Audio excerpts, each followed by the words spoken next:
নমস্কার বন্ধুরা, আজকে আমি আপনাদের সাথে সর্ষে ভাপার একটা সুন্দর রেসিপি শেয়ার করলাম। এইরকমভাবে সর্ষে ভাপা করলে মাছের কাঁচা গন্ধ যে থাকে অনেকে খেতে চায় না, কিন্তু এরকমভাবে করলে খুব তাড়াতাড়িও হয়, কম সময়ের মধ্যে, আর খেতে খুব সুন্দর লাগে, কোনো রকম কাঁচা গন্ধ লাগে না। আসুন দেখে নেওয়া যাক পুরো ভিডিওটা। ডিম ভর্তি ইলিশ বাজার থেকে নিয়ে চলে এসেছিলো। আমি একটু ধুয়ে তারপর ইলিশের মধ্যে নুন আর হলুদ গুঁড়োটা ছড়িয়ে দিলাম।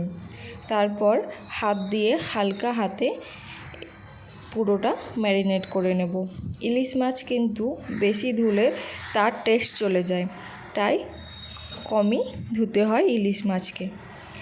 এরপর এরকম হালকা হাতে সমস্ত মাছগুলো আমি ভালো করে ম্যারিনেট করে রেখে দিয়েছি। তারপর একটা আমি কড়া গরম করতে বসিয়েছি, তার মধ্যে দিয়ে দিয়েছি তেল। তেলটা গরম হয়ে গেলে এর মধ্যে মাছগুলো দিয়ে দেবো। এরকমভাবে যদি খুন্তির সাহায্যে মাছগুলো দেওয়া হয় তাহলে কিন্তু গায়ে তেল ছেটার কোনো ভয় থাকে না।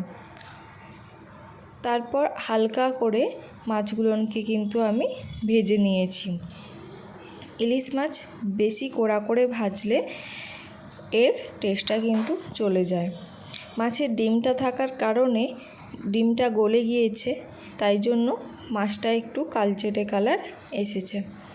সমস্ত মাছগুলো আমি ভালো করে ভেজে তুলে নিলাম।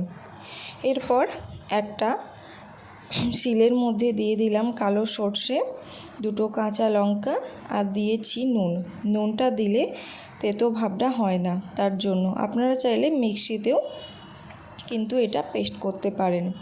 তারপর একটা ছাঁকনি নিয়ে আমি ওই সর্ষে বাটাটা দিয়ে তার মধ্যে জল দিয়ে ভালো করে নেড়ে চেড়ে সর্ষের যে কালো খোসাগুলো আছে সেটাকে কিন্তু ফেলে দেব।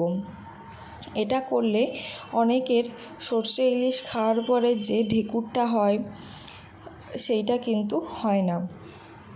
আর একটা কড়া নিয়েছি, তার মধ্যে মাছের তেল ভাজার তেলটাও দিয়ে দিলাম। এর মধ্যে দিয়ে দিলাম একটু কালো জিরে। তারপর এটা একটু ভাজা হয়ে গেলে দিয়ে দিলাম ফাটিয়ে নেওয়া 3টে কাঁচা লঙ্কা। লঙ্কাটাকে কিন্তু ভালো করে ভাজতে হবে। তারপর এর মধ্যে দিয়ে দিলাম হলুদের গুঁড়ো। আপনারা চাইলে এখানে কাশ্মীরি লঙ্কার গুঁড়ো ব্যবহার করতে পারেন, কিন্তু আমি যেহেতু কাঁচা লঙ্কায় পুরোটা করেছি তাই আর লঙ্কার গুঁড়ো দিইনি। একটু ভাজা হয়ে গেলে এর মধ্যে দিয়ে দিতে হবে জলটা দিয়ে ভালো করে একটু ফুটিয়ে নিতে হবে। ফুটিয়ে উঠলে মাছগুলো সমস্ত আমি এর মধ্যে দিয়ে দিলাম, দিয়ে ভালো করে আবার ফুটতে দেব। দেখুন মাছটা ভালো করে ফুটে আসলে এর মধ্যে দিয়ে দিতে হবে সর্ষে বাটার ওই জলটা। কালারটা অনেকটাই সুন্দর এসে গেছে। এরপর ভালো করে নাড়িয়ে চাড়িয়ে আবারও আমি এটা ফুটতে দেব। আর দিয়ে দিলাম 3টে আবারও কাঁচা লঙ্কা। এটা কিন্তু ঝালের জন্য না, গন্ধের একটা জন্য।